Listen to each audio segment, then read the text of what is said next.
Hello everyone, welcome to Keystone Life Sciences. Last lecture में हम लोग सेक्रेटरी प्रोटीन्स के सॉर्टिंग की बात कर रहे थे। हम लोगों ने वहां पे देखा कि जितनी भी प्रोटीन सिक्रेशन के लिए सिंथेसाइज होती हैं या सॉल्युबल सेक्रेटरी प्रोटीन्स होती हैं, उनकी प्रोसेसिंग के लिए उनको सबसे पहले एंडोप्लाज्मिक रेटिकुलम के ल्यूमेन में भेजा जाता है। ठीक है, वहां पे हम लोगों ने देखा कि किस तरह से प्रोटीन की सिंथेसिस साइटोसॉल में शुरू होकर ल्यूमेन में जाकर के खत्म होती है। ठीक, और प्रोटीन अल्टीमेटली ईआर के ल्यूमेन में आ जाती है, जहां पे उसका पोस्ट ट्रांसलेशनल मॉडिफिकेशन किया जाता है। ठीक है, आज से हम लोग उन्हीं पोस्ट ट्रांसलेशनल मॉडिफिकेशंस के बारे में स्टडी स्टार्ट करेंगे। ठीक, मैंने आपको बताया था कि सेक्रेटरी प्रोटीन्स ईआर ल्यूमेन में मॉडिफाइड होकर फिर सेक्रेटरी पाथवे में एंटर करती हैं। ठीक है, सेक्रेटरी पाथवे की शुरुआत कहाँ से होती है? एंडोप्लाज्मिक रेटिकुलम से, और फिर वो पहुंचती हैं गाल्गी बॉडी में, फिर से सेक्रेटरी वेसिकल्स में, और फिर वो फाइनल डेस्टिनेशन तक जाती हैं। ठीक है, इससे पहले कि वो गाल्गी बॉडी में जाएं, एंडोप्लाज्मिक रेटिकुलम में कुछ इंपॉर्टेंट मॉडिफिकेशंस होते हैं, हम लोग उनके बारे में बात करेंगे। लेकिन प्रोटीन अपने फाइनल डेस्टिनेशन तक जाने से पहले उनका कौन कौन सा मॉडिफिकेशन होता है, सबसे पहले हम लोग इनके बारे में बात करते हैं। ठीक, तो पोस्ट ट्रांसलेशन मॉडिफिकेशन में सबसे पहला मॉडिफिकेशन कहाँ पे होगा? एंडोप्लाज्मिक रेटिकुलम में, that is the glycosylation of protein. Glycosylation of the protein. Nascent protein का सबसे पहले ग्लाइकोसाइलेशन होगा। ठीक है, ग्लाइकोसाइलेशन कितने तरह का होता है, कहाँ कहाँ होता है, इसके बारे में हम लोग बात करेंगे। दूसरा, formation of disulphide bond. Formation of disulphide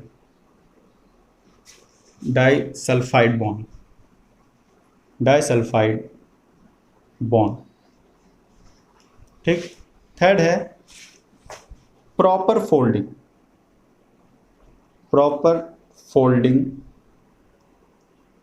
of the proteins. ठीक, प्रॉपर फोल्डिंग होगी। और फोर्थ होता है स्पेसिफिक प्रोटियोलिटिक क्लीवेज।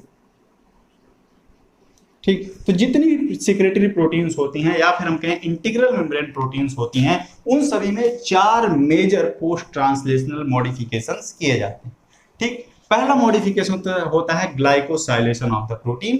ठीक है, इसके बारे में हम लोग आज बात करेंगे। ग्लाइकोसाइलेशन प्रोटीन का जो ग्लाइकोसाइलेशन होता है वो एंडोप्लाज्मिक रेटिकुलम में भी होता है और गाल्गी बॉडी में भी होता है। दोनों जगहों पे प्रोटीन का ग्लाइकोसाइलेशन होगा, लेकिन सबसे पहले क्योंकि ल्यूमेन में प्रोटीन है तो एंडोप्लाज्मिक रेटिकुलम के ल्यूमेन में सबसे पहले ग्लाइकोसाइलेशन होगा। ठीक, ग्लाइकोसाइलेशन के बाद शुरू होता है प्रोटीन की फोल्डिंग और डाइसल्फाइड बॉन्ड का फॉर्मेशन। ठीक, इनमें से कौन सी प्रोसेस पहले होती है ये भी क्लियर नहीं है, लेकिन ये दोनों मॉडिफिकेशंस वहां पे होते हैं। ठीक, डाइसल्फाइड बॉन्ड का फॉर्मेशन और प्रॉपर फोल्डिंग। ठीक, जब तक प्रोटीन प्रॉपरली फोल्ड नहीं होगी ये एंडोप्लाज्मिक रेटिकुलम को नहीं छोड़ेगी। एंडोप्लाज्मिक रेटिकुलम को छोड़ने के लिए प्रोटीन को प्रॉपर कन्फॉर्मेशन में आना ही पड़ेगा। अगर वो प्रॉपर कन्फॉर्मेशन में नहीं आती हैं तो वो वहीं एंडोप्लाज्मिक रेटिकुलम में ही पड़ी रहेंगी। और प्रॉपर कन्फॉर्मेशन में क्यों नहीं आती हैं? या तो इनका ग्लाइकोसाइलेशन ठीक से नहीं हुआ होगा, या फिर जो डाइसल्फाइड बॉन्ड का फॉर्मेशन हुआ है वो प्रॉपर तरीके से नहीं हुआ होगा, जहां पे उसको होना चाहिए वहां पे नहीं हुआ होगा। इसीलिए ये प्रोटीन एंडोप्लाज्मिक रेटिकुलम में प्रॉपरली फोल्ड नहीं हो पाती हैं और वहीं पे पड़ी रहती हैं। ठीक, एक बार प्रोटीन फोल्ड हो गई और पहुंच गई गाल्गी बॉडी में तो वहां पे स्पेसिफिक प्रोटियोलिटिक क्लीवेज भी होता है। ठीक, तो स्पेसिफिक प्रोटियोलिटिक क्लीवेज ईआर में भी होगा, गाल्गी बॉडी में भी होगा, और जब गाल्गी बॉडी से निकलकर ये सेक्रेटरी वेसिकल्स में पहुंच जाएंगी तो वहां पे भी इनका प्रोटियोलिटिक क्लीवेज होगा। ठीक, तो पोस्ट ट्रांसलेशनल मॉडिफिकेशन अगर सेक्रेटरी प्रोटीन्स की हम लोग बात करें, जो सबसे पहला इवेंट होगा वो होता है प्रोटीन का ग्लाइकोसाइलेशन। इसलिए आज हम लोग प्रोटीन के ग्लाइकोसाइलेशन की बात करें। तो प्रोटीन ग्लाइकोसाइलेशन की बात करते हैं। Protein glycosylation. ठीक, यहाँ पे हमने प्रोटीन ग्लाइकोसाइलेशन इसलिए लिखा क्योंकि यहाँ पे प्रोटीन्स का ग्लाइकोसाइलेशन और ग्लाइकोसाइलेशन लिपिड्स का भी होता है। ठीक है, इसके बारे में हम लोग चर्चा कर चुके हैं। ठीक है, तो प्रोटीन ग्लाइकोसाइलेशन होता क्या है बेसिकली? सबसे पहले हम लोग ये जानते हैं कि प्रोटीन ग्लाइकोसाइलेशन होता क्या है। ठीक, तो प्रोटीन ग्लाइकोसाइलेशन होता है एडिशन ऑफ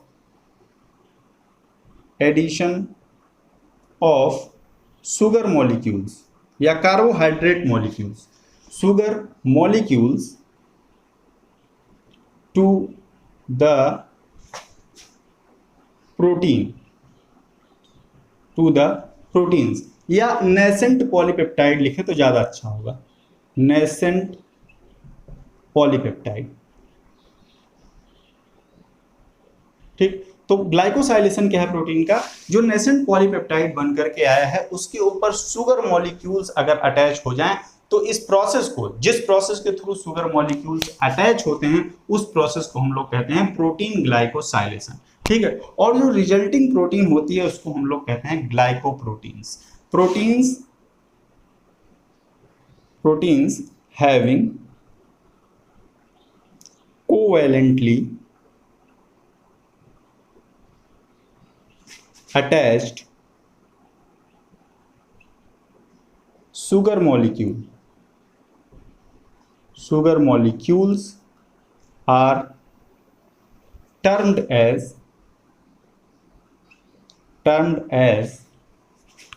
glycoproteins।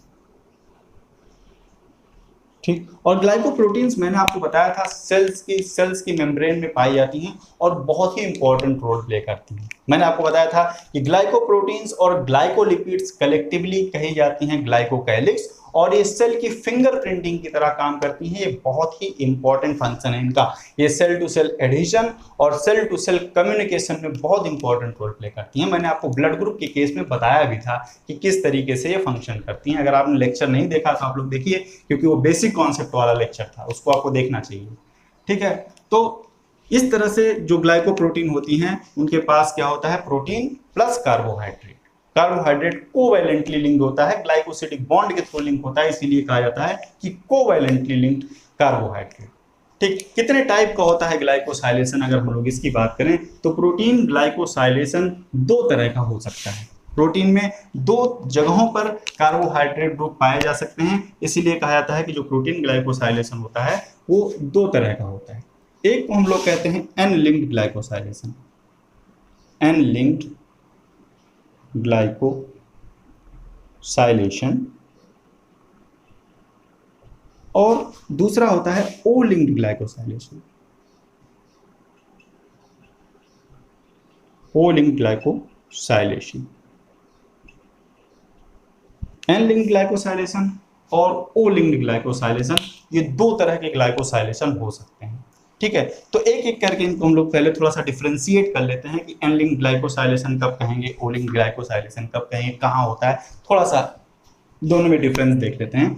तो एन लिंक्ड ग्लाइकोसाइलेशन होता है, जो होता है उसमें शुगर रेजिड्यूज, शुगर मॉलिक्यूल लिखेंगे, sugar molecules attached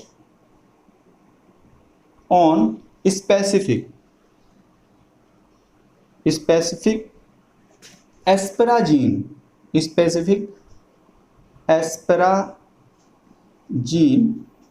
residue of nascent polypeptide,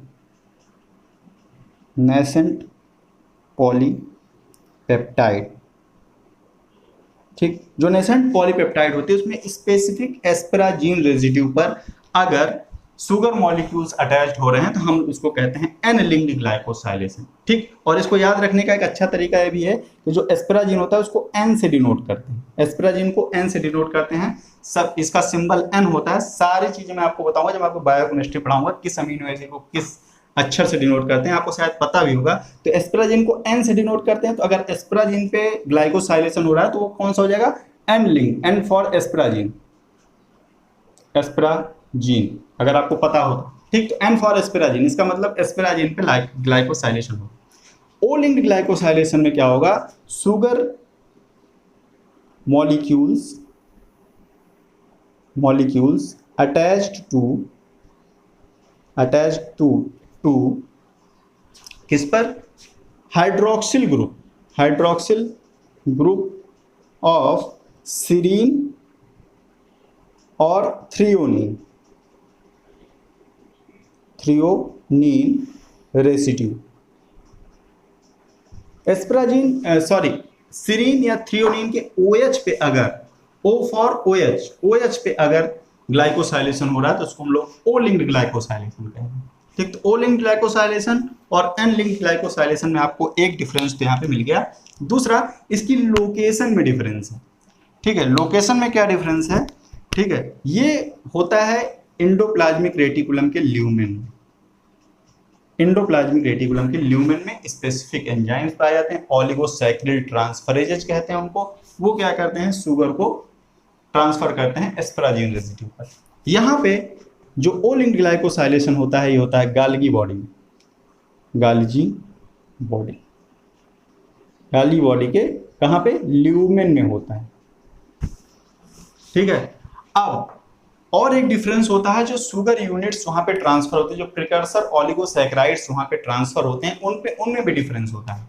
जो हमारा एन लिंक्ड ओलिगोसैकराइड होता है, एन लिंक्ड ओलिगोसैकराइड्स आर कॉम्प्लेक्स, ये कॉम्प्लेक्स होते हैं, एंड हैविंग ब्रांच इनके, और ये ब्रांच्ड कॉम्प्लेक्स ओलिगोसैकराइड होते हैं। ये वाले क्या होते हैं? यहाँ पे जो शुगर यूनिट्स होती हैं, they are simple linear approximately 1 to 5 sugar molecules यहाँ पे होते हैं। अप्रोक्सीमेटली 1 to 5 शुगर मॉलिक्यूल्स यहाँ पे पाए जाते हैं। ठीक है, ये बहुत ही सिंपल होता है। ठीक, अब यहाँ पे हम लोगों ने देखा कि दो तरीके का जो प्रोटीन में जो ग्लाइकोसाइलेशन होता है, दो तरीके का होता है। ठीक, पहला हमारा एस्पराजीन रेसिड्यू पर एन लिंक्ड ग्लाइकोसाइलेशन और दूसरा हमारा ओ लिंक्ड ग्लाइकोसाइलेशन, लेकिन दोनों के लोकेशन में डिफरेंस है। ये ER के ल्यूमेन में होगा और ये गाल्गी बॉडी के ल्यूमेन में होगा। और अभी हमने आपको बताया कि हमारी प्रोटीन कहाँ पे है? ER के ल्यूमेन में है। तो सबसे पहले ये वाला ग्लाइकोसाइलेशन होता है प्रोटीन का, सबसे पहले एन लिंक्ड ग्लाइकोसाइलेशन हुआ, क्योंकि प्रोटीन सबसे पहले ER के ल्यूमेन में जाएगी। ठीक है, तो और उसके बाद होता है ओ लिंक्ड ग्लाइकोसाइलेशन। लेकिन कब होगा? जब प्रोटीन ER के ल्यूमेन से बाहर निकलेगी। और ER के ल्यूमेन से बाहर प्रोटीन कब निकलेगी? जब उसमें डाइसल्फाइड बॉन्ड बन जाएगा, जब वो प्रॉपर्ली फोल्ड हो जाएगी। उससे पहले तो वो ER के ल्यूमेन से निकलने वाली नहीं है। ठीक, तो इसलिए ER के ल्यूमेन में ग्लाइकोसाइलेशन के बाद जो जो प्रोसेसेस होती हैं, उन सारी की स्टडी करने के बाद जब हम लोग प्रोटीन को गाल्गी बॉडी में पहुंचाएंगे, तब हम लोग बात करेंगे ओ लिंक्ड ग्लाइकोसाइलेशन की। अभी हम लोग बात करेंगे एन लिंक्ड ग्लाइकोसाइलेशन के बारे में। थोड़ी सी जानकारी मैं आपको दूंगा, क्योंकि लेक्चर लंबा हो जाएगा, इसलिए मैं इसको दो पार्ट में स्प्लिट करूंगा। तो एन लिंक्ड ग्लाइकोसाइलेशन की बात करते हैं हम लोग। ठीक, तो एन लिंक्ड ग्लाइकोसाइलेशन मैंने कहा एक ओलिगोसैकराइड प्रिकर्सर होता है, जो कि ब्रांच्ड चेन होता है। जो वहाँ पे मोनोसैकराइड यूनिट होती हैं, वो ब्रांच का फॉर्मेशन करती हैं। ठीक, ब्रांच्ड होता है, बहुत ही कॉम्प्लेक्स होता है। ठीक है, तो इसकी सिंथेसिस जो है, वो जो एन लिंक्ड ओलिगोसैकराइड प्रिकर्सर की सिंथेसिस होती है, वो ER में स्टार्ट होती है। ठीक है, और ये जो यूनिट होती है, जो प्रिकर्सर यूनिट होती है एन लिंक्ड ग्लाइकोसाइलेशन की, जो प्रिकर्सर ओलिगोसैकराइड यूनिट होती है, एन लिंक्ड ग्लाइकोसाइलेशन ओलिगोसैकराइड प्रिकर्सर की बात करते हैं। ओलिगोसैकराइड प्रिकर्सर की बात करते हैं। ठीक, तो ये जो ओलिगोसैकराइड प्रिकर्सर होता है, इसके पास 14 मोनोसैकराइड यूनिट होती है। इस ओलिगोसैकराइड प्रिकर्सर के पास 14 मोनोसैकराइड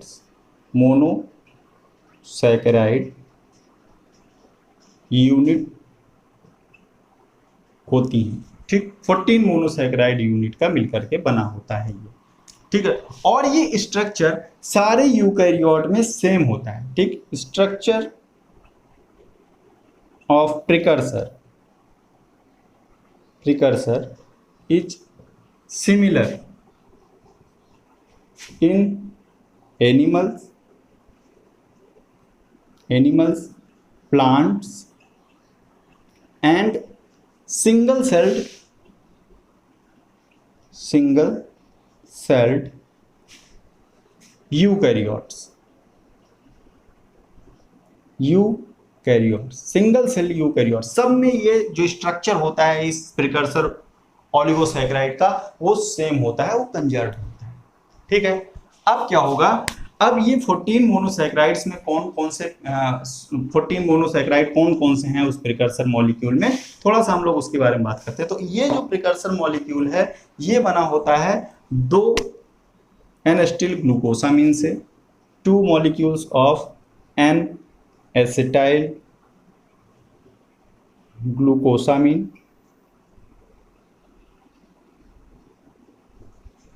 ठीक, 9 molecules of mannose and 3 molecules of glucose। ठीक, ये तीन तरह की शुगर पाई जाती हैं इस 14 मोनोसैकेराइड की यूनिट में। ठीक है, और ये तीनों शुगर जो होती हैं ये एक 2 संख्या में पाई जाएगी, एक 9 और एक 3। ठीक है, जो हमारा एन-एसिटिल ग्लूकोसामीन है ये 2, 9 मैनोज और 3 हमारे ग्लूकोज पाए जाएंगे। तीनों को आप जोड़ेंगे तो टोटल 14 मोनोसैकेराइड्स ये होती हैं। ठीक, यहाँ पे जब हम लोग आगे स्टडी करेंगे तो हम इसको डिनोट कैसे करेंगे, मैं कैसे डिनोट करूंगा मैं बता दे रहा हूँ। एन-एसिटिल ग्लूकोसामीन को मैं लिखूंगा NAG नाक। ठीक है, नॉर्मली इसको डिनोट ऐसे किया जाता है GLCNAC, एन-एसिटिल ग्लूकोसामीन, कुछ इस तरह से डिनोट किया जाता है। मैनोज को हम लोग लिखेंगे MAN। ठीक है, ऐसे लिखा भी जाता है। ग्लूकोज को हम लोग लिखेंगे GAL या फिर GLC से इसको डिनोट किया जाता है। हम लोग GLC से ही डिनोट करेंगे इसको, क्योंकि GAL से डिनोट किया जाता है गैलेक्टोज को। ठीक है, तो हम लोग GLC से ग्लूकोज को डिनोट करेंगे जब हम लोग आगे इस चीज की स्टडी करेंगे तो। ठीक है, अब हमने कहा कि ये एक प्रिकर्सर मॉलिक्यूल है और इस प्रिकर्सर मॉलिक्यूल में ये मोनोसैकेराइड्स पाए जाते हैं। ठीक है, टोटल 14 मोनोसैकेराइड्स पाए जाते हैं। ठीक, ये बनते कैसे हैं, लगते कैसे हैं, सारी चीज की एक चीज की चर्चा करेंगे। लेकिन पहले हम लोग थोड़ा सा बेसिक कॉन्सेप्ट बिल्ड करते हैं कि किस तरीके से ये जुड़ते हैं और फिर क्या क्या चीजें होती हैं, थोड़ा सा उसका बेसिक कॉन्सेप्ट हम लोग देखते हैं।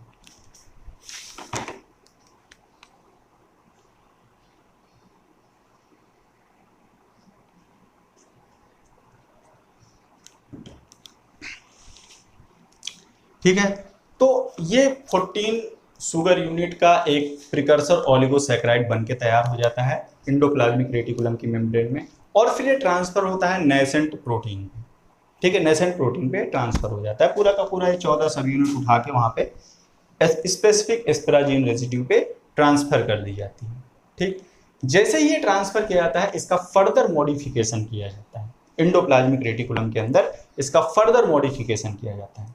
ठीक, कुछ मॉडिफिकेशन एंडोप्लाज्मिक रेटिकुलम के अंदर में हो जाता है। ठीक, फिर प्रोटीन की फोल्डिंग होती है और प्रोटीन पहुंचती है गाल्जी बॉडी में, वहां पे फिर से इसका मॉडिफिकेशन किया जाता है। तो कुल मिला के एन लिंक्ड ओलिगोसैकेराइड यूनिट जो जुड़ती है उसको फर्दर मॉडिफाई किया जाता है, कहाँ पे, एंडोप्लाज्मिक रेटिकुलम में सबसे पहले, और फिर गाल्जी बॉडी में भी उसको मॉडिफाई किया जाता है।